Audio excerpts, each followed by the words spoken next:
Well, thank you very much, Larry. It's great to be back in beautiful Davos, Switzerland, and to address so many respected business leaders, so many friends, few enemies,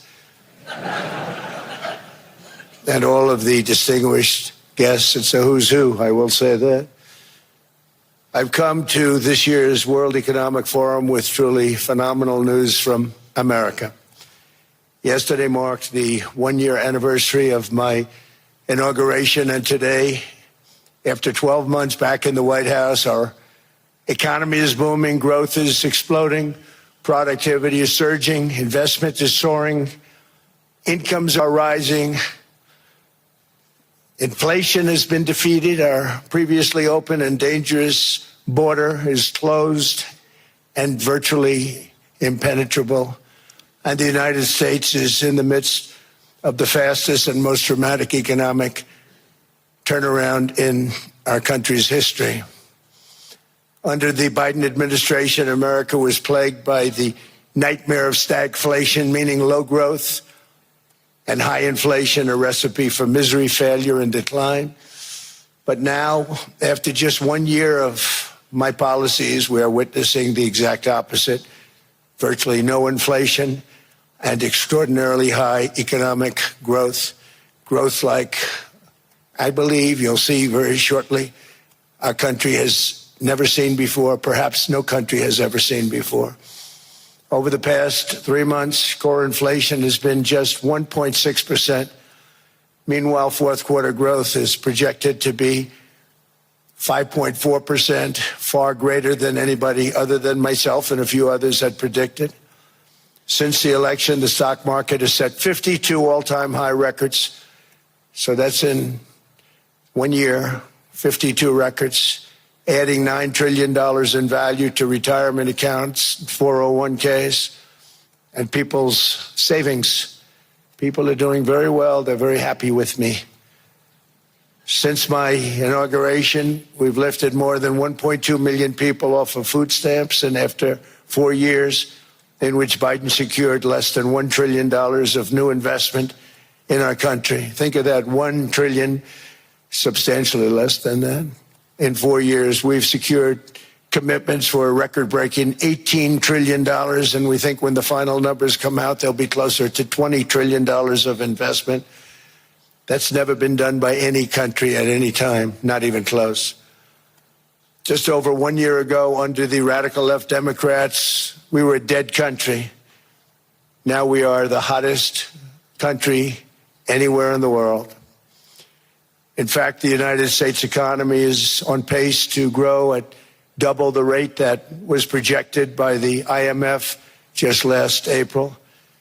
And with my growth and tariff policies, it should be much higher. I really believe we can be much higher than that. And this is all great news, and it's great for all nations. The USA is the economic engine on the planet, and when America booms, the entire world booms. It's been the history. When it goes bad, it goes bad. You all follow us down, and you follow us up, and we're at a point that I don't believe we've ever been. I never thought we could do it this quickly. My biggest surprise is I thought it would take more than a year, maybe like a year and 1 month. But it's happened very quickly. This afternoon, I want to discuss how we have achieved this economic miracle, how we intend to raise living standards for our citizens to levels never seen before, and perhaps how you too and the places where you come from can do much better by following what we're doing, because certain places in Europe are not even recognizable, frankly, anymore. They're not recognizable. And we can argue about it, but there's no argument. Friends come back from different places. I don't want to insult anybody and say I don't recognize it. And that's not in a positive way. That's in a very negative way. And I love Europe, and I want to see Europe go good, but it's not heading in the right direction. In recent decades, it became conventional wisdom in Washington and European capitals that the only way to grow a modern Western economy was through ever-increasing government spending, unchecked mass migration, and endless foreign imports. The consensus was that so-called dirty jobs and heavy industry should be sent elsewhere, that affordable energy should be replaced by the Green New Scam, and that countries could be propped up by importing new and entirely different populations from faraway lands. This was the path that sleepy Joe Biden administration and many other Western governments very foolishly followed, turning their backs on everything that makes nations rich and powerful and strong. And there's so much potential in so many nations. The result was record budget and trade deficits and a growing sovereign deficit driven by the largest wave of mass migration in human history. We've never seen anything like it. Quite frankly, many parts of our world are being destroyed before our very eyes, and the leaders don't even understand what's happening. And the ones that do understand aren't doing anything about it. Virtually all of the so-called experts predicted my plans to end this failed model would trigger a global recession and runaway inflation. But we have proven them wrong. It's actually just the opposite. In 1 year, our agenda has produced a transformation like America has not seen in over 100 years. Instead of closing down energy plants, we're opening them up. Instead of building ineffective, money-losing windmills, we're taking them down and not approving any. Instead of empowering bureaucrats, we're firing them, and they're going out and getting jobs in the private sector for 2 and 3 times what they were making in government. So they started off hating me when we fired them, and now they love me. Instead of raising taxes on domestic producers, we're lowering them and raising tariffs on foreign nations to pay for the damage that they've caused. In 12 months, we have removed over 270,000 bureaucrats from the federal payrolls, the largest single-year reduction in government employment since the end of World War II. Nobody thought that was coming, but we had no choice. To make a country great, you can't have all federal jobs.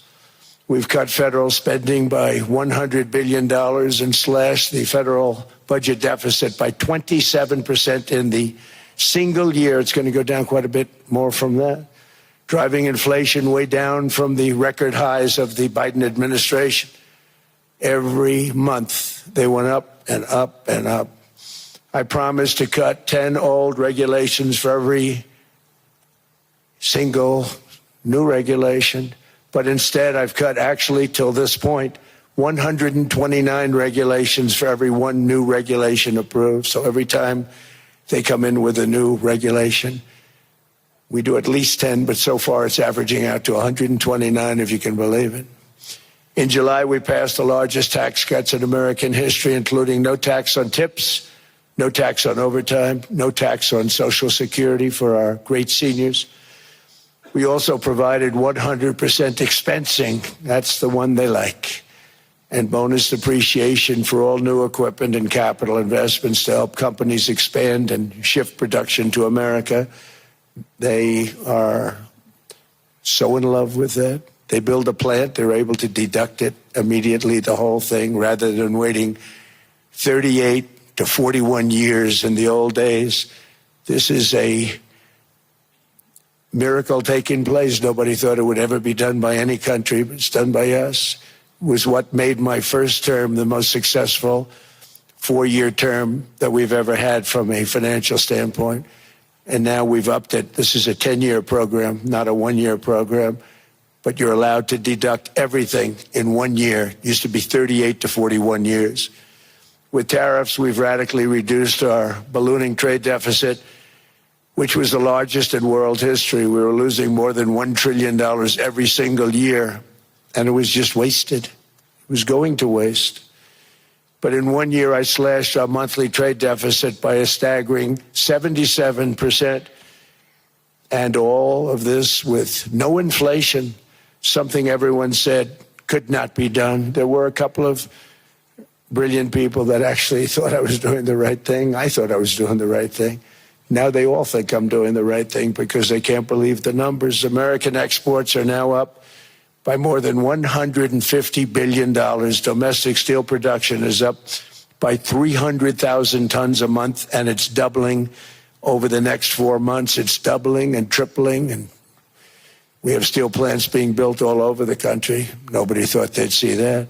Factory construction is up by 41%, and that number is really going to skyrocket right now because that's during a process that they're putting in to get their approvals, and we've given very, very quick, fast approvals. In the process, we've made historic trade deals with partners covering 40% of all U.S. trade. Some of the greatest companies and countries in the world. We have countries as our partner, too. The European nations, Japan, South Korea. They're our partners. They've gone into massive deals with us, especially on oil and gas. And these agreements raise growth and cause stock markets to boom, not only in the U.S., but virtually every country that came to make a deal, because, as you've learned, when the United States goes up, you follow. It's really become a staple. In America, I've stopped the nation-wrecking energy policies that drive up prices while sending jobs and factories to the world's worst polluters. They are indeed polluters. Under sleepy Joe Biden, new domestic oil and gas leases fell by 95%. Think of that. And they wonder, why was gasoline going up so fast? The gasoline actually topped $5 a gallon, and some places $7 a gallon, and more than 100 major power plants were violently shut down by incompetent people that had no idea what the hell they were doing. Under my leadership, U.S. natural gas production is at an all-time high by far. U.S. oil production is up by 730,000 barrels a day, and last week we picked up 50 million barrels from Venezuela alone. Venezuela has been an amazing place for so many years, but then they went bad with their policies. 20 years ago, it was a great country, and now it's got problems, but we're helping them. And those 50 million barrels, we're going to be splitting up with them, and they'll be making more money. They've made it a long time. Venezuela is going to do fantastically well. We appreciate all of the cooperation we've been giving. We've been giving great cooperation. Once the attack ended, and they said, let's make a deal. More people should do that.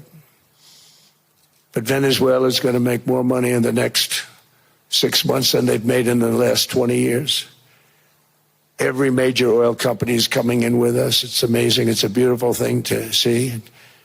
The leadership of the country has been very good. They've been very, very smart. The price of gasoline is now below $2.50 a gallon in many states, $2.30 a gallon in most states. Then we'll soon be averaging less than $2 a gallon. In many places, it's already down even lower, $1.95 a gallon. Numerous states are at $1.99, numbers that nobody has heard for years. Actually, since my last administration, we got it down to around those numbers.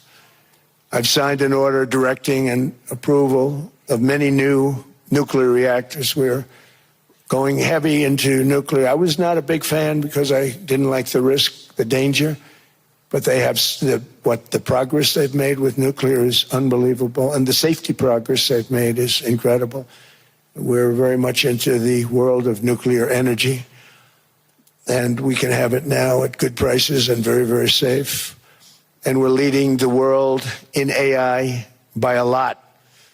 We're leading China by a lot. I think President Xi respects what we've done, in part because I've allowed these big companies building these massive buildings to build their own electric capacity. They're building their own power plants, which when added up is more than any country anywhere in the world is doing. I read recently an article in the Wall Street Journal that China's creating so much energy, and they are. I got to hand it to them. But we're creating as much or more, and we're letting them do that. I'm very proud of it. It was my idea.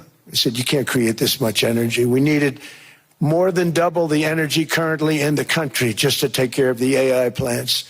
And I said, we can't do that. We have an old grid system. And I came up with the idea, you know, you people are brilliant, you have a lot of money. Let's see what you can do. You can build your own electric generating plants. And they looked at me, they didn't believe me. All of the names that are, I think, in the room right now, if you want to know the truth, they didn't believe it. And I said, no, you can't. They came back 2 weeks and they didn't have the plant. They said, we thought you were kidding. I said, no, not only am I not kidding, you're going to have your approvals within 2 weeks. I always say nuclear will take 3 weeks. But most aren't going that. They're going oil and gas. They're even going coal in some cases. Because of my landslide election victory, the United States avoided the catastrophic energy collapse which befell every European nation that pursued the Green New Scam, perhaps the greatest hoax in history. The Green New Scam, windmills all over the place, destroy your land, destroy your land. Every time that goes around, you lose $1,000. You're supposed to make money with energy, not lose money. Here in Europe, we've seen the fate that the radical left tried to impose on America. They tried very hard. Germany now generates 22% less electricity than it did in 2017. And it's not the current chancellor's fault. He's solving the problem. He's going to do a great job. But what they did before he got there, I guess that's why he got there. And electricity prices are 64% higher. The United Kingdom produces just 1/3 of the total energy from all sources that it did in 1999. Think of that, 1/3. And they're sitting on top of the North Sea, one of the greatest reserves anywhere in the world, but they don't use it. And that's one reason why their energy has reached catastrophically low levels with equally high prices. High prices, very low levels. Think of that, 1/3. And you're sitting on top of the North Sea. And they like to say, well, you know, that's depleted. It's not depleted. It's got 500 years. They haven't even found the oil. The North Sea is incredible. They don't let anybody drill. Environmentally, they don't let them drill. They make it impossible for the oil companies to go. They take 92% of the revenues. So the oil companies say, we can't do it. They came to see me. Is there anything you can do? I want Europe to do great. I want UK to do great. Sitting on one of the greatest energy sources in the world, and they don't use it. In fact, their electricity prices have soared 139%. There are windmills all over Europe. There are windmills all over the place, and they are losers. One thing I've noticed is that the more windmills a country has, the more money that country loses and the worse that country is doing.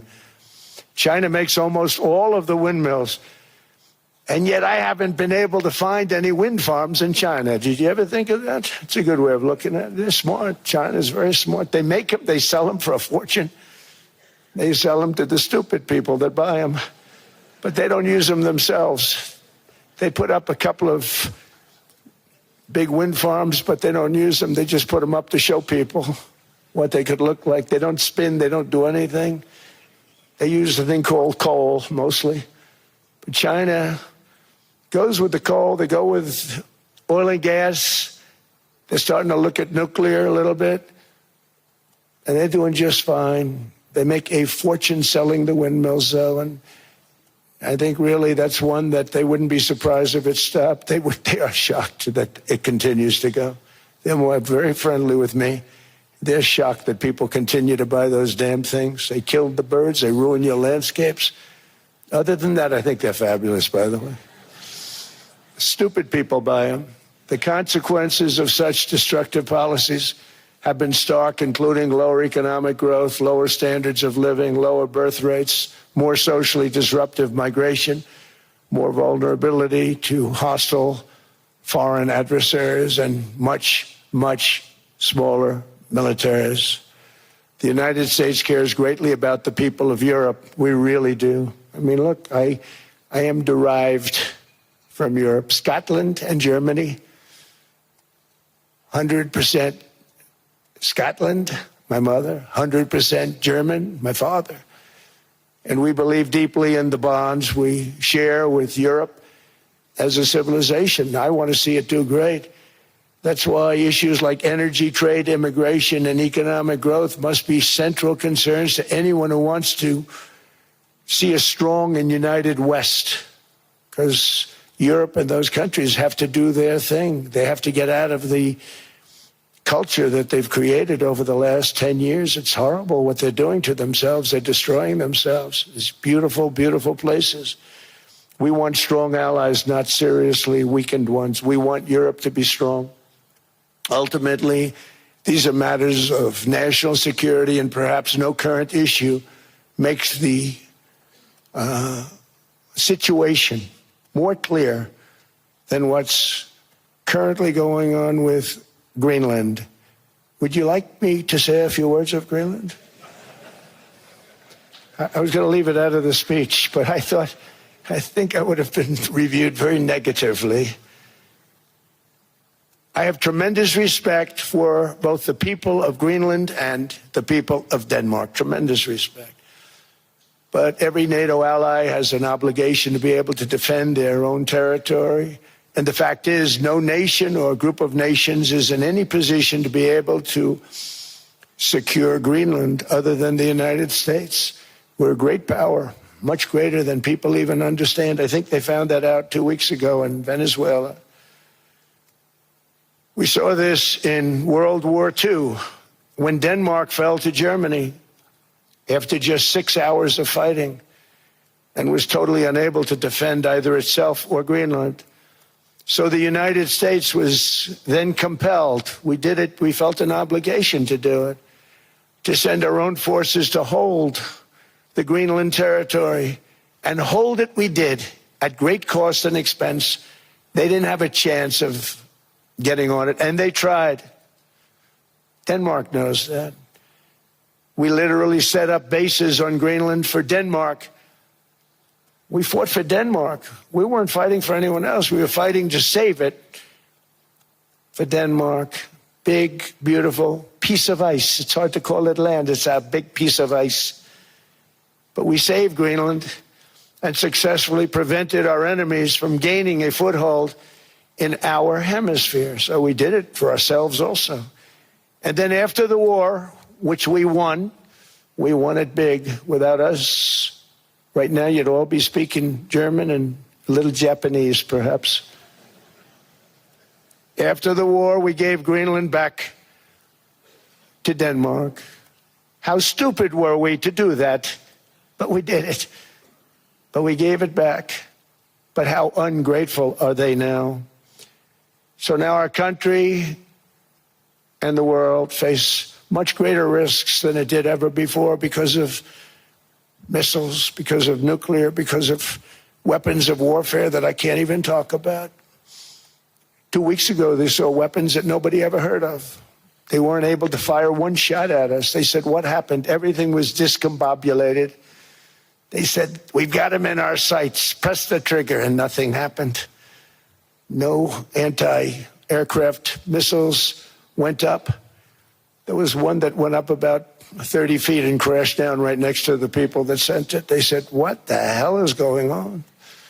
Those defensive systems were made by Russia and by China. So they're going to go back to the drawing boards, I guess. Greenland is a vast, almost entirely uninhabited and undeveloped territory. It's sitting undefended in a key strategic location between the United States, Russia, and China. That's exactly where it is, right smack in the middle. Wasn't important nearly when we gave it back. You know, when we gave it back, it wasn't the same as it is now. It's not important for any other reason, you know. Everyone talks about the minerals. There's so many places. There's no rare earth. No such thing as rare earth. There's rare processing. But there's so much rare earth. And to get to this rare earth, you got to go through hundreds of feet of ice. That's not the reason we need it. We need it for strategic national security and international security. This enormous unsecured island is actually part of North America, on the northern frontier of the Western Hemisphere. That's our territory.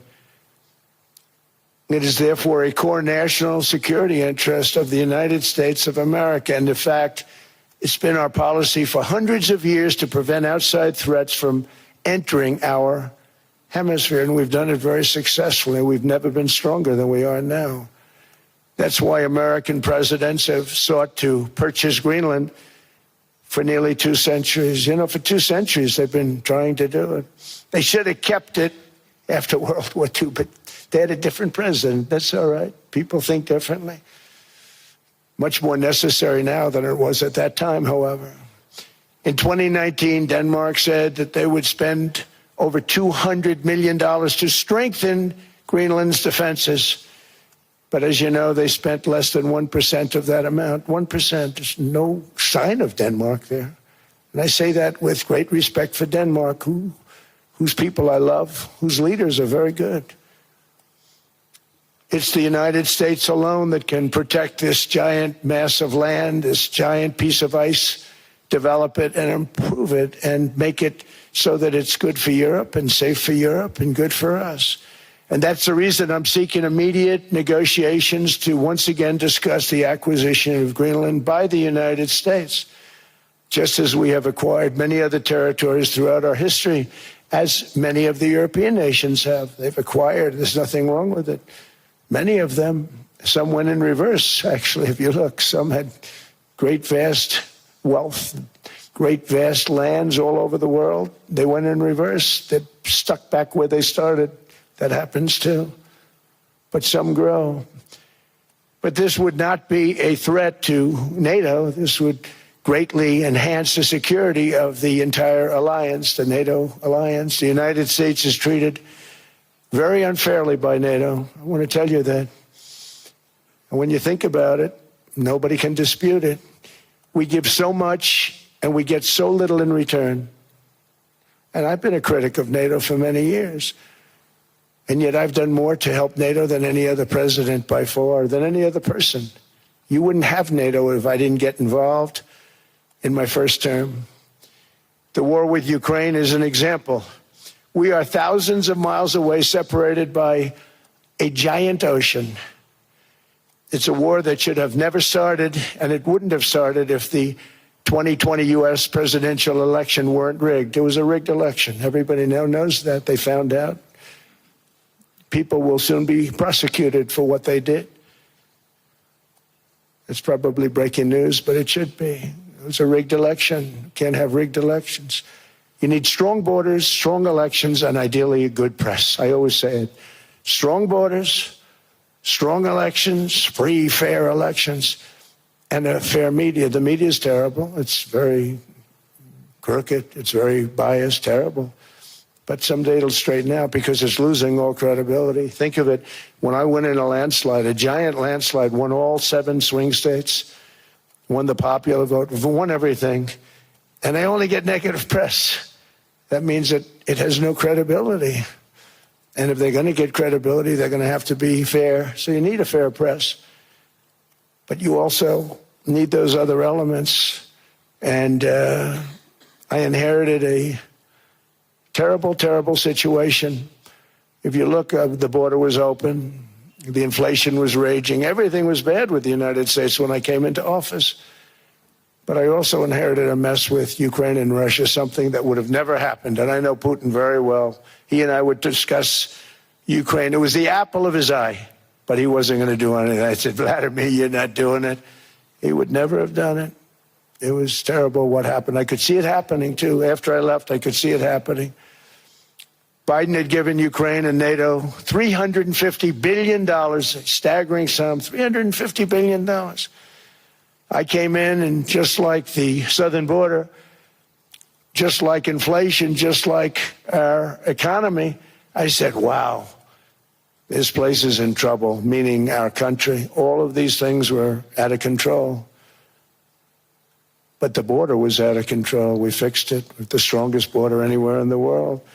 And I've now been working on this war for 1 year, during which time I settled 8 other wars. India, Pakistan. I settled other wars that were Vladimir Putin called me, Armenia, Azerbaijan, He said, I can't believe you settled that one. They were going on for 35 years. I settled it in one day. And President Putin called me. He said, you know, I can't believe I've worked on that war for 10 years trying to settle it. I couldn't do it. I said, do me a favor, focus on settling your war. Don't worry about that one. What does the United States get out of all of this work, all of this money, other than death, destruction, and massive amounts of cash going to people who don't appreciate what we do? They don't appreciate what we do. I'm talking about NATO, I'm talking about Europe. They have to work on Ukraine. We don't. The United States is very far away. We have a big, beautiful ocean separating us. We have nothing to do with it. Until I came along, NATO was only supposed to pay 2% of GDP. But they weren't paying, most of the countries weren't paying anything. The United States was paying for virtually 100% of NATO. And I got that stopped. I said, that's not fair. But then, more importantly, I got NATO to pay 5%, and now they were paying, and now they are paying. So something nobody said was possible. They said, we will never go up higher than 2%. But they went to 5%, and now they're paying the 5. They didn't pay the 2, and now they're paying the 5. And they're stronger for it, and they have an excellent, by the way, Secretary General, who's possibly in the room. Mark, are you here? Yes, he's here. Hello, Mark. We never asked for anything, and we never got anything. We probably won't get anything unless I decide to use excessive strength and force where we would be, frankly, unstoppable. But I won't do that. Okay? Now everyone's saying, oh, good. That's probably the biggest statement I made, because people thought I would use force. I don't have to use force. I don't want to use force. I won't use force. All the United States is asking for is a place called Greenland, where we already had it as a trustee, but respectfully returned it back to Denmark not long ago after we defeated the Germans, the Japanese, the Italians, and others in World War II. We gave it back to them. We were a powerful force then, but we are a much more powerful force now. After I rebuilt the military in my first term and continue to do so today, we have a budget of $1.5 trillion. We're bringing back battleships. The battleship is 100 times more powerful than the great battleships you saw in World War II, those great, big, gorgeous ships, the Missouri, the Iowa, the Alabama. Because I thought maybe we could take them out of mothballs. They said, no, sir, these ships are 100, think of that, 100 times more powerful than those big, magnificent pieces of art that you saw so many times ago, that you still see on television. You say, wow, what a force. 100 times, each ship 100 times more powerful than the big battleships of the past. So that was the end of the mothball story. So what we have gotten out of NATO is nothing except to protect Europe from the Soviet Union and now Russia. I mean, we've helped them for so many years. We've never gotten anything, except we pay for NATO. And we paid for many years until I came along. We paid for, in my opinion, 100% of NATO because they weren't paying their bills. And all we're asking for is to get Greenland, including right title and ownership, because you need the ownership to defend it. You can't defend it on a lease. Number one, legally it's not defensible that way, totally. And number two, psychologically, who the hell wants to defend a license agreement or a lease, which is a large piece of ice in the middle of the ocean where if there is a war, much of the action will take place on that piece of ice. Think of it. Those missiles would be flying right over the center of that piece of ice. All we want from Denmark for national and international security and to keep our very energetic and dangerous potential enemies at bay is this land on which we're going to build the greatest golden dome ever built. We're building a golden dome that's going to, just by its very nature, going to be defending Canada. Canada gets a lot of freebies from us, by the way. They should be grateful also, but they're not. I watched your Prime Minister yesterday. He wasn't so grateful. But they should be grateful to us. Canada lives because of the United States. Remember that, Mark, the next time you make your statements. What we did for Israel was amazing, but that's nothing compared to what we have planned for the United States, Canada, and the rest of the world. We are going to build a dome like no other. We did it for Israel. And by the way, I told Bibi, stop taking credit for the dome. That's our technology. That's our stuff. But they had a lot of courage, and they were good fighters, and they did a good job, and we wiped out the Iran nuclear threat like nobody can believe. Nobody's ever seen anything like it. That, Venezuela, taking down Soleimani, wiping out al-Baghdadi when he tried to reinstitute ISIS. We did a lot. I did a lot of big things, all perfectly executed. Everyone was perfectly executed. Somebody told me that, a military expert told me, sir, everything you've done has been perfectly executed. I said, I know. So other presidents have spent, whether foolishly or not, trillions and trillions of dollars on NATO and gotten absolutely nothing in return. We've never asked for anything. It's always a one-way street. Now they want us to help them with Ukraine. And let me say, we're going to. I'm really helping, not even them. I want to see, last week, if you saw, it was 10,000 soldiers, but last month it was 31,000 soldiers died. 31,000. That's this room times, the number of people in this room times 30.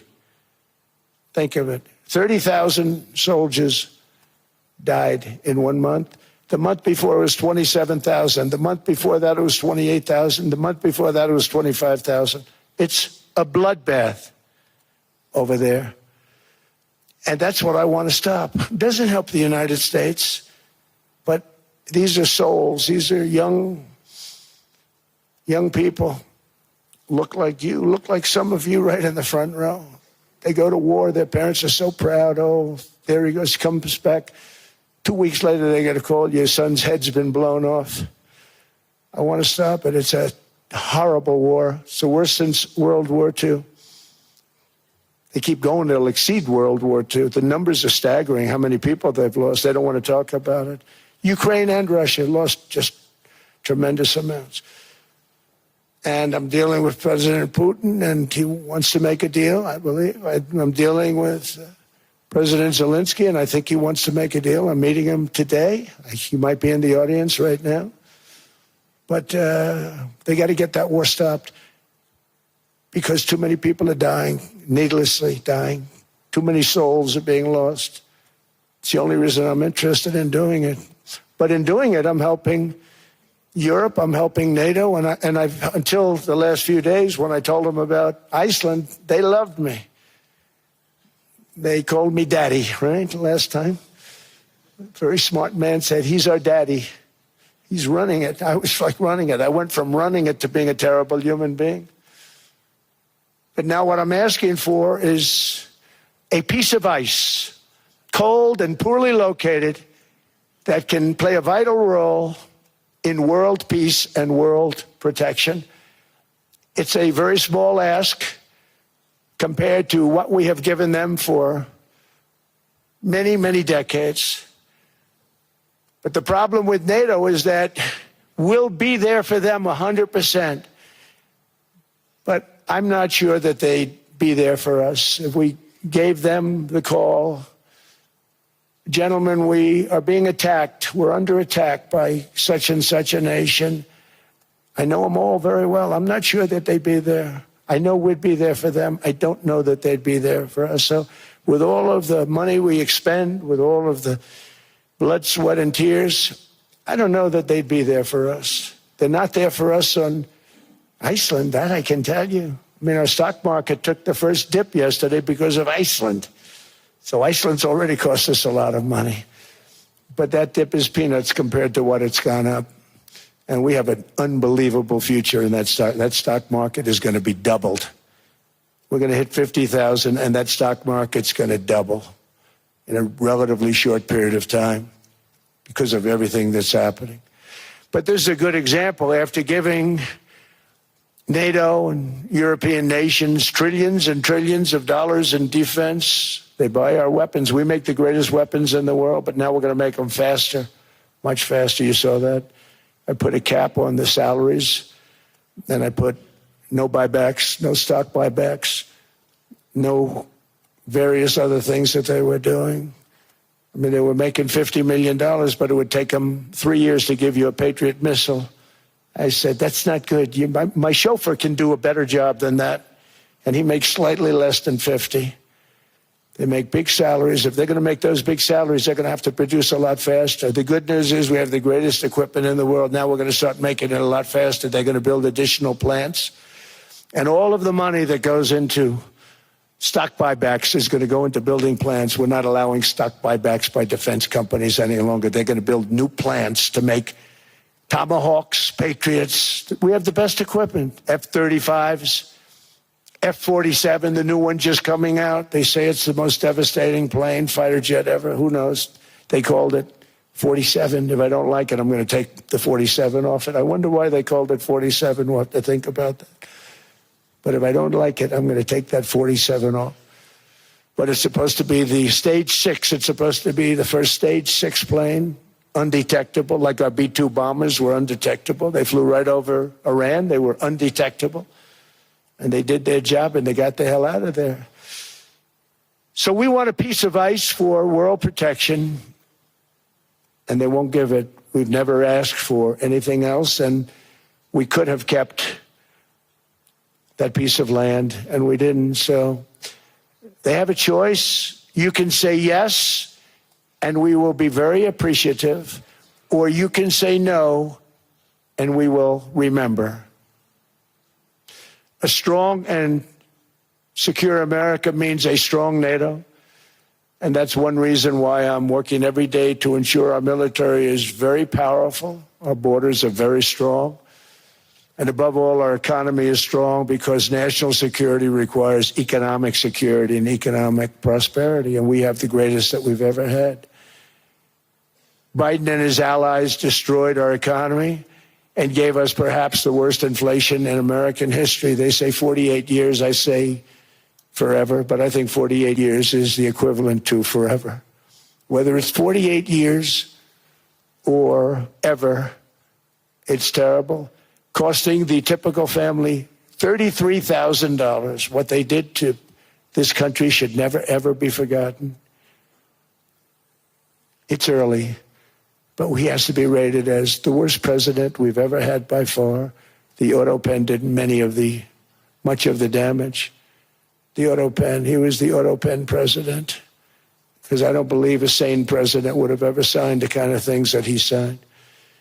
But now grocery prices, energy prices, airfares, mortgage rates, rent, and car payments are all coming down, and they're coming down fast. We inherited a mess, but we've done a hell of a job in 12 months.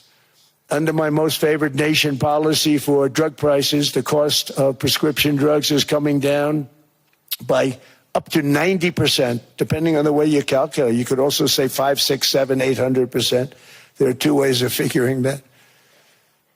But we have a favored nations policy that every president wanted, no president was able to get. I got it, and other nations approved it. And I had to use tariffs in order to get it, because they said, no way. In other words, a pill that costs 10% in London costs $130. Think it costs $10 in London, costs $130 in New York or in Los Angeles. And I'd say, boy, that's bad. Friends of mine would say, you know, we go to London, you can buy the stuff for nothing. We go all over the world, we could buy it for nothing. Because basically America was subsidizing every nation in the world, because presidents allowed them to get away with it. It became very tough. So when I called up Emmanuel Macron, I watched him yesterday with those beautiful sunglasses. What the hell happened? But I watched him sort of be tough. But he was at $10 for a pill. And I said, Emmanuel, and I have all the big pharmaceutical companies are in total agreement. It wasn't easy, by the way. They're tough, smart. They've been getting away with the scam for a long time. But they gave it up. But they said, you'll never get the countries to approve it. I said, why is that? Because they won't. They always said, we're not paying any more. Get the rest for the United States. So over the years, they stayed the same. We just went up, up, up. And I mean, we would pay 13, 14, 15 times more than some certain countries would. So I said, no, they'll approve it 100%. Sir, you'll never get them to approve it. I said, I guarantee you. But I actually started with Emmanuel, who probably is in the room too. And I like him. I actually like him. Hard to believe, isn't it? And I said, Emmanuel, you're going to have to lift the price of that pill to $20, maybe $30. Think of that. That means it's a doubling of prescription drugs. Might be a tripling, might be a quadrupling. It's not easy. No, no, no, Donald, I will not do that. I said, yes, you will, 100%. He said, no, no, no. You're asking me to double. I said, Emmanuel, you've been taking advantage of the United States for 30 years with prescription drugs. You really should do it, and you will do it. I have no doubt. In fact, I am 100% sure you're going to. No, no, no, I will not do it. Because yes, in all fairness to him, he has to double or triple. Because the world being a bigger place than the United States, it's not that you meet in the middle. You just have to go up some, and we come down a lot. They go up a little, we come down a lot. So we're at $130, they're at 10. So they may have to go to 20 or 30. No more than that. I said, Emmanuel, you're going to be doubling or tripling? No, no, no. I said, here's the story, Emmanuel. The answer is you're going to do it. You're going to do it fast. And if you don't, I'm putting a 25% tariff on everything that you sell into the United States and a 100% tariff on your wines and champagnes. And that's about 10 times more than what I'm requesting. And you're going to do it. I don't want to go public with it, but you may make me do that. No, no, Donald, I will do it. I will do it. It took me, on average, 3 minutes a country, saying the same thing. You will do it. They all said, no, no, no, I will not do it. You're asking me to double the cost of prescription. I said, that's right, because you've been screwing us for 30 years. And they said, we will not do it. I said, that's all right.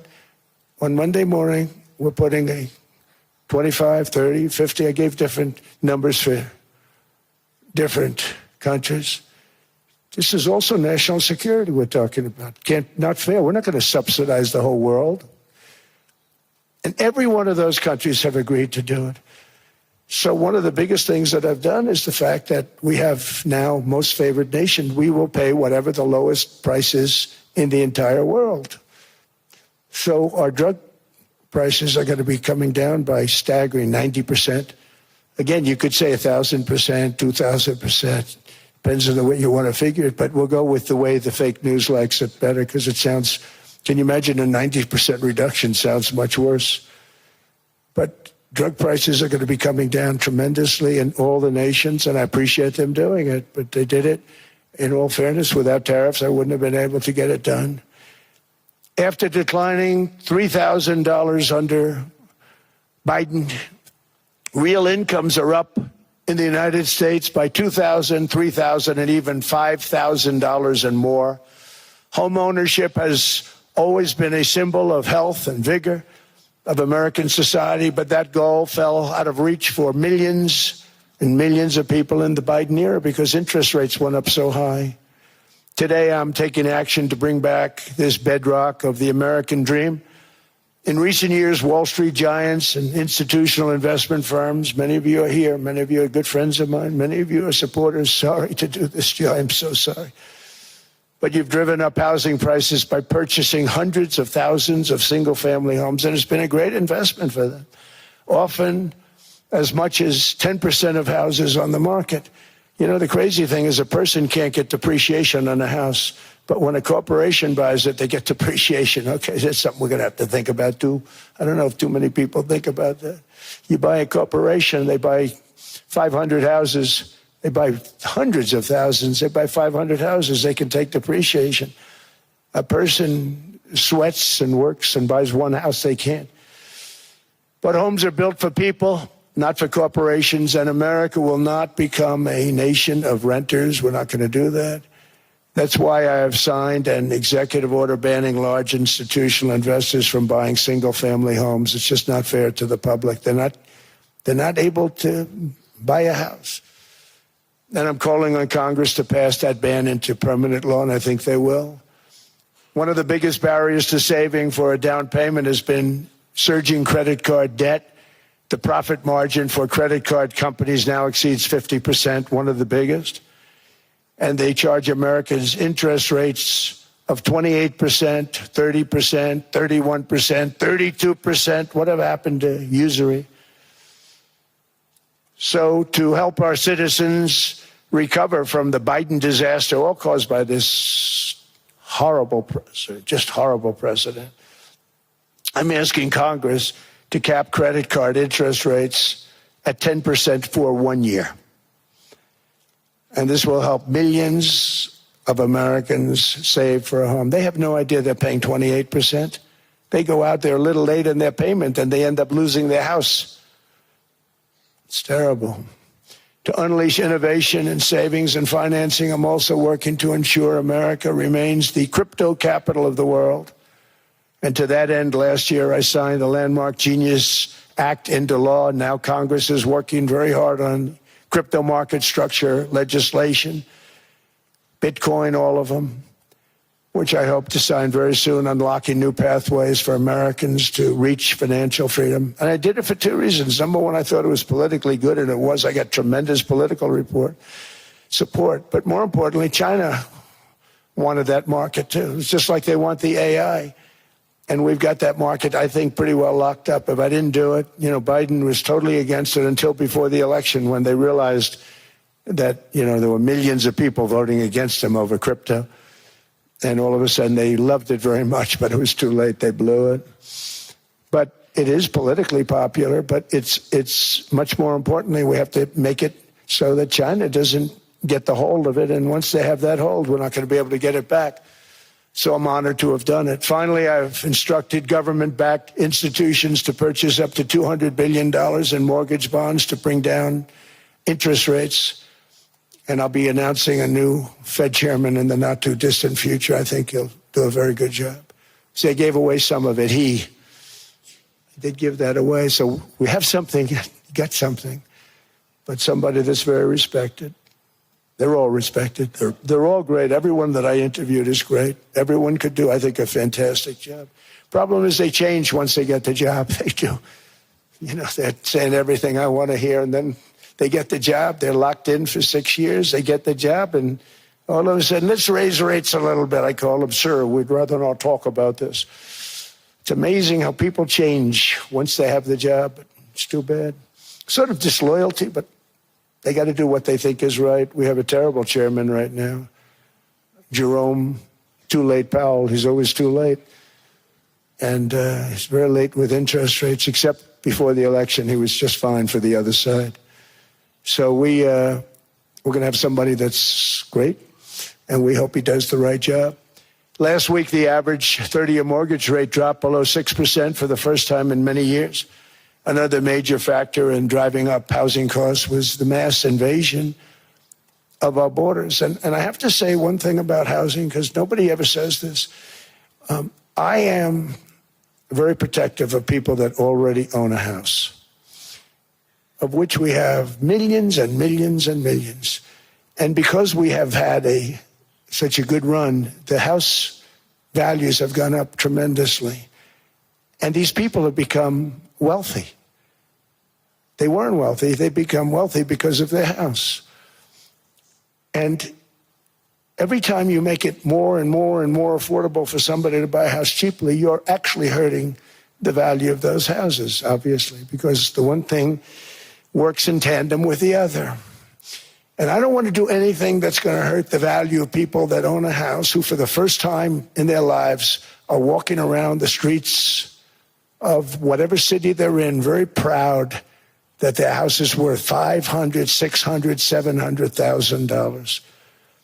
Now, if I want to really crush the housing market, I could do that so fast and people could buy houses, but you would destroy a lot of people that already have houses. In some cases, they've mortgaged their house, and the mortgage would be very low, and all of a sudden the mortgage without any changes becomes very high, and they end up losing the house. I'm not going to hurt, and I speak with Scott, who's doing a fantastic job, and Howard, who's doing a fantastic job, and all of my people. And I always say, look, you know, I can crush the hell out of the market. We can drop interest rates to a level, and that's one thing we do want to do. That's natural. That's good for everybody. You know, the dropping of the interest rates, we should be paying a much lower interest rate than we are. We should be paying the lowest interest rate of any country in the world, because without the United States, you don't have a country. I mean, I had a case with Switzerland. We happened to be in Switzerland. Maybe I'll give you a quick story. But they were paying nothing. They make beautiful watches, great watches, Rolex, all of them. They were paying nothing to the United States when they sent their product in. And we had a $41 billion deficit. $41 billion with this beautiful place. Flew over it, isn't it nice? So I said, let's put a 30% tariff on them so that we get back some of it, not all of it at all. We still have a deficit, big deficit. We had 41 million. That's a big deficit. And I said, let's put a tariff on. Different tariffs, different places. You're all party to them. In some cases, victims to them. But in the end, it's a fair thing. And most of you realize that. But we put a 30% tariff on Switzerland, and all hell broke loose. They were calling, I mean, like you wouldn't believe. And I know so many people from Switzerland, incredible place, incredible, brilliant place. But I didn't realize that they're only good because of us. And there's so many other examples. I mean, us, probably other places, but a majority of the money they make is because of us, because we never charged them anything. So they come in, they sell their watches, no tariffs, no nothing. They walk away, they make $41 billion on just us. So I said, no, we can't do that. So I'm going to bring it up. I still would have a deficit pretty substantial, but I brought it up to 30%. And I guess Prime Minister, I don't think President, I think Prime Minister called a woman, and she was very repetitive. She said, no, no, no, you cannot do that, 30%. You cannot do that. We are a small, small country. I said, yeah, but you have a big, big deficit. You may be small, but you have a bigger deficit than big countries. He said, no, no, no, please, you cannot do it. Kept saying the same thing over and over. We are a small country. I said, but you're a big country in terms of... And she just rubbed me the wrong way, I'll be honest with you. And I said, all right, thank you, ma'am, appreciate it. Do not do this. Thank you very much, ma'am. And I made it 39%. And then all hell really broke out. And I was paid visits by everybody. Rolex came to see me. They all came to see me. But I realized, and I reduced it, because I don't want to hurt people. I don't want to hurt them. And we brought it down to a, lower level. Doesn't mean it's not going up, but we brought it down to a lower level. But they pay now, tariff. But I realized that we have many places like that where they're making a fortune because of the United States. Without the United States, they wouldn't be making anything. Think of it. Switzerland made $41 billion on us. And as she said, it's a small place. And I realized with that, I don't know, it was so, because she was so aggressive. And I realized in that conversation that the United States is keeping the whole world afloat. Many places, I could give you 6, 7 places just in the people in this little area. I know every one of them. They're sort of, they're looking down. They don't want to see me, and they don't want to stare me in the eyes. But they're taking advantage of, everybody took advantage of the United States. But I've been very fair, and I gave them a tariff, and it was fine. But I realized that without us, it's not Switzerland anymore. Without us, it's not any of the countries that are represented here. And we want to work with the countries. We want to work with them. We're not looking to destroy them. I could have said 39, 40%. I could have said I want a 70% tariff, then we make money with Switzerland. But Switzerland would have been probably destroyed, financially destroyed. I don't want to do that. But we should be paying the lowest interest rate of everybody. I hope Scott's listening to this, because we should be paying the lowest interest rate of everybody. Without us, most of the countries don't even work. And then you have the protection factor. Without our military, which is the greatest in the world by far, without our military, you have threats that you wouldn't believe. You wouldn't believe. You don't have threats because of us, and that's because of NATO. One other thing, and I have to say it so importantly, in the old days, and I used to say I'm the youngest in the room. Now I'm among the older. I hate to say it. I don't feel old, but I'm among the older. But I remember not long ago, 20, 25 years ago, when good news came out about, let's say, the United States. The United States had a great quarter. The United States had a great month. All the stocks went up. And that's the way it's supposed to be.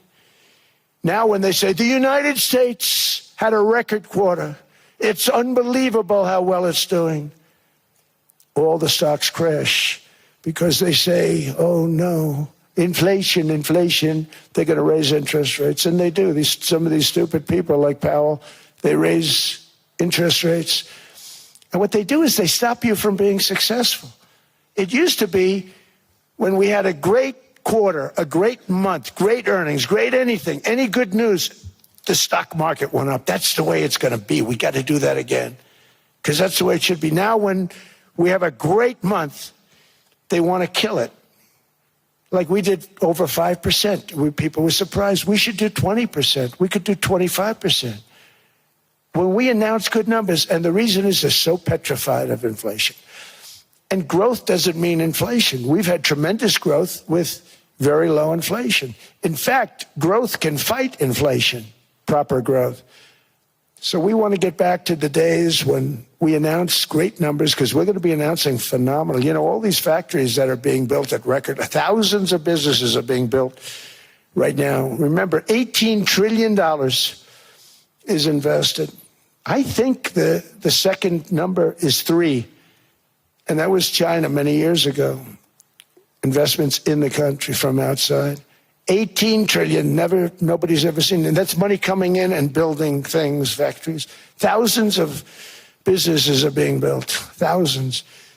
Hundreds of big factories, car plants are moving back to the United States. They're coming in from Canada, they're coming in from Mexico, from Japan. Japan's coming in and building plants here in order to avoid tariffs. They're coming in from China. They're coming in from all over the world. We have more plants being built now, car plants, than we've ever had built, even in the heyday from the 1940s and 50s. And they're bigger. They don't use renovations anymore where they take an old plant, they rip it down, they build a brand new plant, super modern plant. But it's happening at levels that nobody's ever seen. In 2024, the U.S. built less than 2 million new homes, but Biden admitted more than 8 million new migrants. And those days are over. In 2025, for the first time in 50 years, the United States had reverse migration. Boy, that was nice. And these were criminals that were being taken out of our country because they allowed people to come into our country from jails, from gangs, drug dealers, murderers. 11,888 murderers. We've gotten most of them out.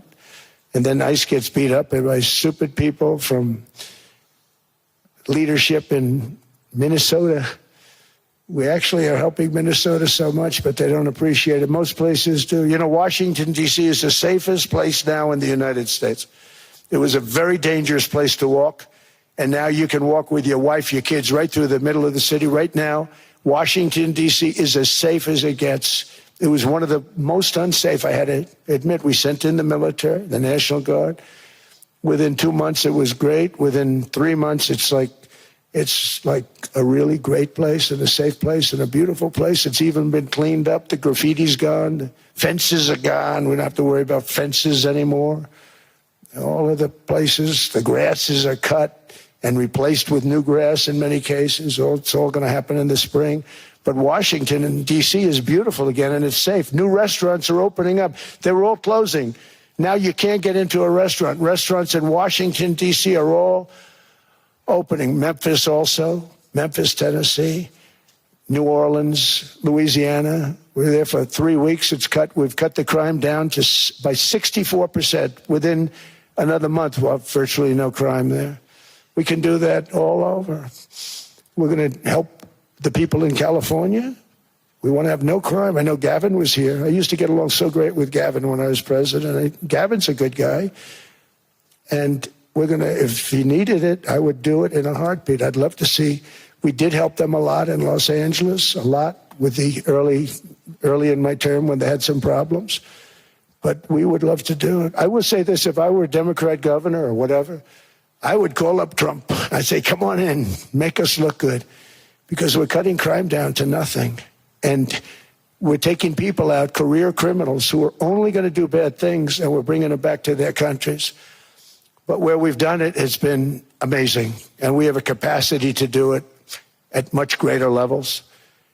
We're cutting illegal aliens off welfare and other government benefits, and I have directed that starting immediately, there will be no more payments to sanctuary cities because they are really just sanctuaries for criminals. They're really protecting criminals, and those are the ones we have to get out of the country. Murderers, drug dealers, the mentally insane. They emptied their mental institutions into the United States.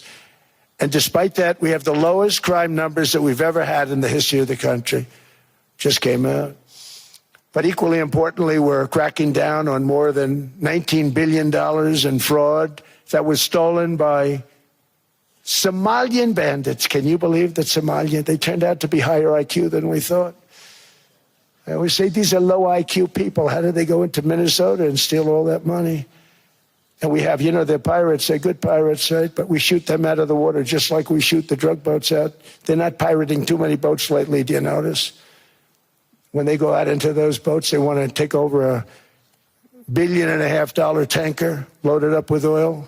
And they say, we're going to blow up your boat. They have powerful weapons. You hit the side of the boat, you blow the whole thing up. The insurance companies are petrified. So they say, just give them the boat. We'll give them money instead. And I don't do that. We blow them right the hell out of the water. We see them going out. We blow them out of the water. We don't have any pirates so much anymore. If we do, they won't be there long.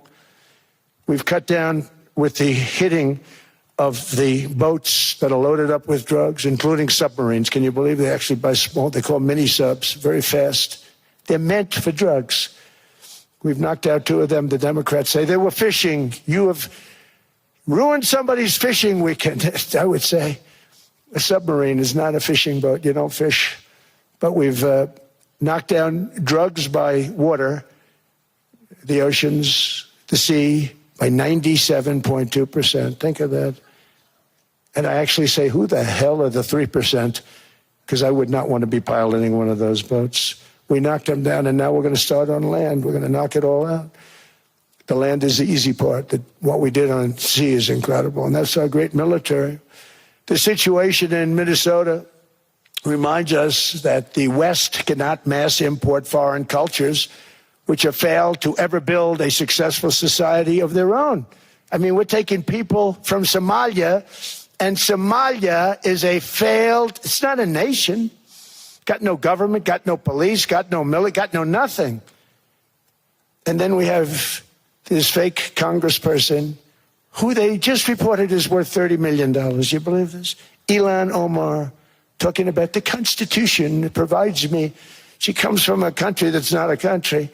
And she's telling us how to run America. Not going to get away with it much longer, let me tell you. The explosion of prosperity and conclusion and progress that built the West did not come from our tax codes. It ultimately came from our very special culture. This is the precious inheritance that America and Europe have in common. We share it. We share it, but we have to keep it strong. We have to become stronger, more successful, and more prosperous than ever. We have to defend that culture and rediscover the spirit that lifted the West from the depths of the Dark Ages to the pinnacle of human achievement. We live in an incredible, changing period. It's an unbelievable time, but we have to take advantage of the time that we're in. In our hands are technologies that our ancestors could scarcely have. I mean, they couldn't have even dreamt some of the things that we see today. And so rapidly they're produced. I mean, AI, 2 years ago, nobody ever heard of the term, and now everybody's talking about it. And it can have some very good purpose. It could also have some dangerous purpose, and for that we have to watch out. But some tremendous things are happening because of it. And we're leading by so much. We're doing so well. But opportunities that are bigger and grander than ever before in human history are right before us. It is the pioneers in this room. Many of you in this room are true pioneers. You're truly brilliant people. Just your ability to get a ticket is brilliant because you have about 50 people for every seat. I don't know what. That's Larry. Everything Larry touches turns to gold. He made this very successful. But you're in this room, and some of you are the greatest leaders anywhere in the world. You're the greatest brains anywhere in the world. And the future is unlimited, and to a large part because of you, and we have to protect you, and we have to cherish you. I always say we have to cherish our brilliant people because there aren't many of them. So together with confidence, boldness, and persistence, let us lift up our people, grow our economies, defend our shared destiny, and build a future for our citizens that is more ambitious, more exciting, more inspiring, and greater than the world has ever seen. We're in a position to do things that nobody else has ever even thought of before. And many of the people in this room are the ones that are doing it, and I want to congratulate you, and I'm with you all the way. You can do things that nobody else can even think about. So I congratulate you on your tremendous success.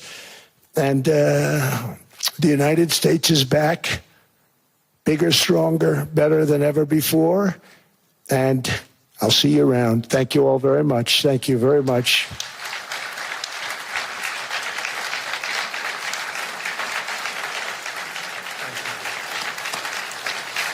Thank you.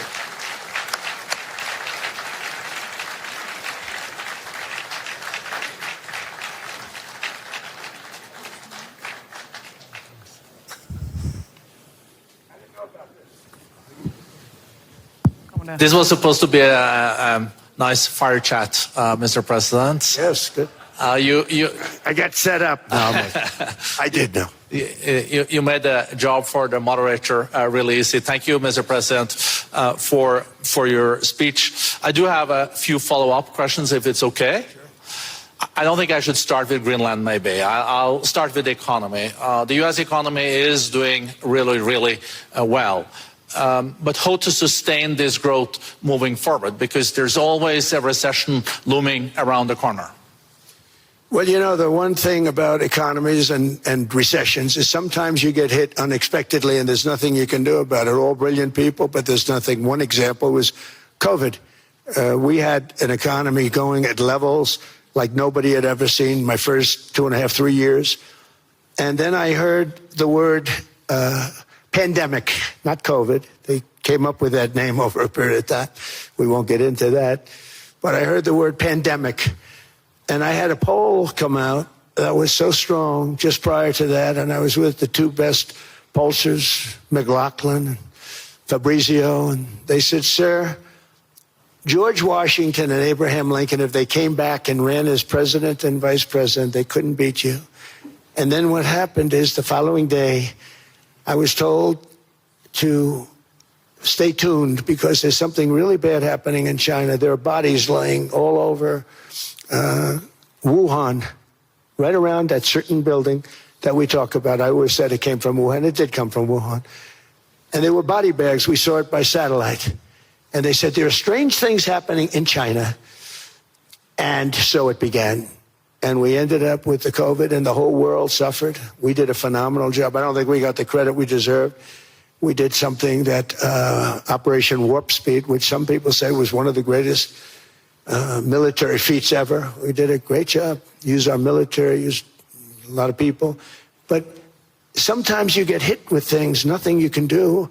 You get hit with things like that unexpectedly. and we got through it. And when I left, the stock market was higher than it was previous to the COVID coming up.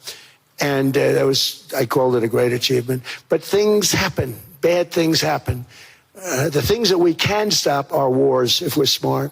That we can stop. Those are a matter of being intelligent and having intelligent people on the other side. Because wars are the worst of all. Wars are worse than anything. But we can stop wars because that's sort of up to us. But things like dust flying in the air, wherever COVID comes from or whatever comes, sometimes you have to be a little bit lucky. But we are poised to have an economy like no other, not only in this country, but anywhere. And you know, when you hear the kind of numbers that I can tell you that Scott Bessent was with me the other day, and he's looking at numbers. He said, I can't. And that's all he's done his whole life, pretty much your whole life. Scott, you weren't going to be a football player, I don't think. Scott was not that great at football, but he was always good at numbers, right? And he was looking at numbers. He said, I've never seen anything like this. We're poised to do things that no other country's ever done. And, you know, luck, I hate to say it, but we need a little luck. We don't want to get hit by something that nobody could have thought. Whoever thought we were going to hit by a pandemic? You know, when I heard the word pandemic, I said, oh, that's an ancient problem. World War I, they lost 100 million people. It actually ended World War I. A lot of people don't know. The Spanish flu in World War I ended the war because all the soldiers were sick. The soldiers were so sick on both sides, and that war was raging, and they were all dying from the Spanish flu. They were sick as dogs. They couldn't fight. So, you know, you don't know how that would have turned out. But so we do, I mean, subject to that, and I always have to put a caveat in for it, but we're poised to have the greatest growth of any large country, I think any country that there's been. When you look at what's happening in the United States, it's really amazing. Thank you. One thing that maybe keeps you up at night, I know you don't sleep that much anyway, Mr. President, is the debt. The U.S. debt is high, is now the biggest expenditure on your budget. How to get out of that impasse? Well, the big thing is growth. I mean, growth is the way. If we grow like this, we go from having a $37 trillion. We go from having high debt to low debt. But we also are cutting expenses, you know, the old-fashioned way. We have extraordinary growth. I think we're going to be growing our way out. I think we're going to be paying off debt. We're taking in tremendous money from tariffs fairly. And again, I'm using them judiciously. You know, Switzerland's a case study. I could have gotten much more. I could have asked for much more. But we're using them judiciously. But I think growth, most importantly, and then cutting costs. Now, if you take a look at Minnesota, $19 billion in fraud and other things. People going to airports, they came into the country, they don't have 10 cents, and they're leaving with hundreds of thousands of cash in their bags. When we get to that, and our DOJ, Pam, and Todd, and all the people that work over there, and all of the people that work in here, I can tell you, Scott Bessent is working on that. It's a priority, right? You have your whole team.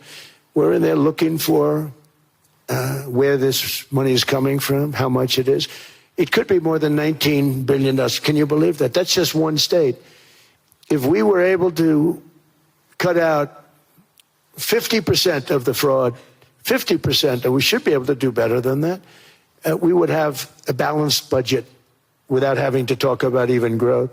So we have a lot of options, but we're working very hard on that. That's a big deal. It's not just the protests, the fake protests done by agitators and, you know, professional insurrectionists. That's what they are. They're professional troublemakers. But we are looking very strong at the money too in Minnesota and other places. I think, Mr. President, also the $500 billion invested in artificial intelligence and the frontier technologies last year also were driving growth exponentially in the U.S. Well, AI has been a big factor. AI is massive. I mean, Mark Zuckerberg showed me a plant where he put it over a map of Manhattan, and it was basically the size of Manhattan. This is not, I said, you got to be kidding. It's a plant that was miles long, miles wide, very high. I don't think it was as high like the Empire State Building, but it was high. And it literally covered most of the island of Manhattan. That's called a big plant. And, you know, when I heard they're going to spend $50 billion building it, I said, you know, if you spend $50 million, you can build a nice little shopping center. If you spend $500 million, you can build a good shopping center. But how do you spend $50 billion? When I looked at this thing, I said, you think you'll be able to do it for that? It's amazing when, you know, some of the plants that I see, and I see them all. And again, so big as we're letting them build their own electric generation. This way we have no problem. And otherwise they'd be complaining. There'd be nobody able to, but you know, we have an old grid system. And not only that, they're going to sell at a very cheap price the excess electricity that they create back into our grid. So that'll solve some problems for certain states that don't have enough electricity. We also know that on the AI, there is fierce competition between the US as the largest economy in the world, 27% of the global GDP and 5% of the global population, not doing that badly, and China. And we know that that competition is very tough on AI. I know you're heading to a state visit to China in April. How do you see the US-China relationship moving forward? Are you able to combine this tough competition with also collaboration? So I've always had a very good relationship with President Xi and with President Putin. Talk about, you know, the larger powers. But I've always had a very good relationship with President Xi of China. He's an incredible man. What he's done is amazing. He's highly respected by everybody. And I do now. I mean, now I have good. It was very severely interrupted by COVID. I used to call it the China virus, but he said, do you think you could use a different name?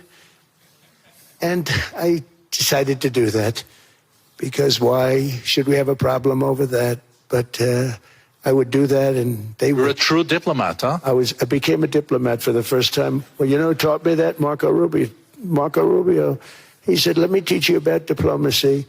Hey, any guy that gets approved by 100% of the votes, think of it, he got liberal Democrats and radical right Republicans to approve him. He's the only one. The next one was like lost 45 votes, right? But he got all 100 votes voting for him. And at first I wasn't happy about it. I said, wait a minute, I don't like that. And now it turns out that the Democrats probably wish they didn't do that. And Marco has been fantastic. Marco, stand up, please. You have done a great job as Secretary of State. He's going to go down as the best Secretary of State. And Scott, and we have Susie, who's the first female Chief of Staff, and she's the best Chief of Staff, too. And I see Howard Lutnick, who I know spoke. And Howard's fantastic. Some of the deals we're doing are great. And I want to pay particular attention because we have Chris. And Chris, you got up and spoke, I think. He's the #1 oil man in the world because I was going to put Doug Burgum, who's fantastic. I don't know if Doug's here. Is Doug here? Doug Burgum is fantastic. He said, sir, there's one man better than me. And he introduced me to Chris. And he turns out to be. So we're drilling more oil and gas now than we ever have by almost double. Is that right, Chris? And on top of it, we got a lot coming out of Venezuela. So anyway, so we're doing great. The country is just doing great. We have great people. Thank you. And I see other people. We have Steve Witkoff. We have Jared. I got so many people. I'm in trouble because when I go back, they're going to be people with long faces. Sir, you didn't introduce me. I got so many people. And we have a lot of the greatest people anywhere in the world. I know them all. So I won't continue because we'd be here all day. Thank you, Mr. President. We also know that you're a deal maker, and then maybe coming back to Greenland and Ukraine. What kind of deal in the end do you see between the U.S. And Denmark? Because, you know, I guess you see it now as a negotiation going on, or? Well, it's costing Denmark hundreds of millions a year to run it. And Denmark's a small country and wonderful people. But, you know, it's very expensive. It's a very big piece of ice. And it's very important I mean, I don't want to repeat the speech, but it's very important that we use that for national and international security. That can create a power that will make it impossible for the bad guys to do anything against the perceived good ones. And it's a great block for Europe, just like, Denmark was supposed to spend hundreds of millions of dollars. They didn't spend the money. They didn't spend anything, almost. And we'll see what happens. I just say this. NATO has treated the United States of America very unfairly. We never asked for anything. We never got anything. We actually took care of the needs of NATO for years and years, which I felt was always unfair. So I got NATO to pay because they're rich countries. But I think it's time that NATO step up. We're helping them with Ukraine. Without us, I think Putin would have gone all the way. I think we have it. I think that could have been a World War III, if you want to know the truth. If Kamala was elected, or Joe, any one of those, those thinkers, I think you could have ended up in World War III. And I will say Steve Witkoff has been dealing incredibly with, but we're not going to have World War III. We want to get it stopped, but we're not going to have World War III. I think if I wasn't elected, I think that could have evolved into World War III. It was a very, very bad situation, and it still is, but it's not that kind of bad. It's bad because so many young people are being killed. How close do you think there is on an agreement on Ukraine? I had the pleasure of speaking with Steve Witkoff and Jared Kushner yesterday. I know they're working hard on it. I know that they're also traveling now. Do you see this very close or still? Well, I hate to say it. I thought that was going to be, so I settled 8 wars plus. And I thought that was going to be one of my easier ones. Not the easiest. Some I settled in a matter of hours because I'm good at that stuff. The United Nations should be doing this. I shouldn't be doing it, but it doesn't matter. It's got to get done, saving a lot of lives. We're saving millions of lives. With Ukraine, Russia, there's tremendous hatred between President Zelensky and President Putin. That's not good. That's not good for settlements. We know from dealing. There's abnormal hatred. With that being said, I think Russia wants to make a deal. I think Ukraine wants to make a deal. And we're going to try getting a deal done. I think I can say that we're reasonably close. But what happens is oftentimes we'll have a deal with Russia. Russia's set, and President Zelensky will not do it. You saw that when he was in the Oval Office. I was not happy. And then we'll have President Zelensky wants to make a deal, and Putin doesn't want to make the deal. It's a very difficult balance, and it's big time, and it is. To use a word, it's a bloodbath. It's horrible what's happening. It's a drone war. The drones are killing, thousands of people a week, thousands. We have to get it stopped. So I believe they're at a point now. I'm going to meet with President Zelensky later today. I believe they're at a point now where they can come together and get a deal done. And if they don't, they're stupid. That goes for both of them. And I know they're not stupid. But if they don't get this done, they are stupid. So I don't want to insult anyone, but you got to get this deal done. Too many people are dying. It's not worth it. President Sisi is sitting on the first row here. He spoke earlier today and also complimented you on the Gaza deal. I think there will be a signing tomorrow. Of course, there are different views on this, but how important do you think this signing is on the Board of Peace? And do you think this is going to sustain? Do you think we now will see Gaza reconstructed and the billions of US dollars invested? I do. I think we have peace in the Middle East. There are some little situations like Hamas, and Hamas has agreed to give up their weapons. Now, they were born with a weapon in their hand, so it's not easy to do. When they were born with a rifle in their hand. It's not an easy thing for them, but that's what they agreed to. They've got to do it. And we're going to know, Jared, over the next 2 or 3 days, certainly over the next 3 weeks, whether or not they're going to do it. If they don't do it, they'll be blown away very quickly. They'll be blown away. We have 59 countries that are part of that whole peace deal. And some of those countries aren't even they're near the Middle East, but they're not in the Middle East traditionally. And they want to come in and take out Hamas. They want to come in. They want to do whatever they can. There's a problem with Hezbollah in Lebanon, and we'll see what happens there, but that's a problem. But there are these little flames, but there's peace in the Middle East. Now, had we not gone in and knocked out with those big, beautiful, we just ordered 25 brand new ones, the latest and the greatest, the B-2 bomber. Think of them, they went in there at 2 o'clock in the morning with no moon, no light, no nothing, and every single one of those massive bombs hit its target, 100,000-pound bombs hit its target, every one of them. And then on top of it, from a submarine 300 miles away, we hit the sites with tomahawks, which is an unbelievable weapon. So, we did our job. If we didn't do that, you would have never had peace in the Middle East. And the countries like Saudi Arabia, UAE, and Qatar could never have, and others could never have signed anything because you would have had this dark cloud, and the dark cloud was Iran with nuclear. Iran would, if we didn't take them out, they would have had a nuclear weapon within 2 months. They were very close to having the nuclear weapon, and we hit them hard. And it was a total obliteration. If they may try again, but they're going to have to try from a different area because that area was obliterated. Incredible thing we did. And because we did that, we were able to make peace. If we didn't do that, I would say, Jared and Steve, if we didn't do that, there was no chance of making peace because the countries I just named and other countries could have never signed off. They were afraid. They were afraid. We had a bully. The bully was Iran, the bully of the Middle East. They used to call it for years. They were the bully of the Middle East. They're not the bully of the Middle East anymore.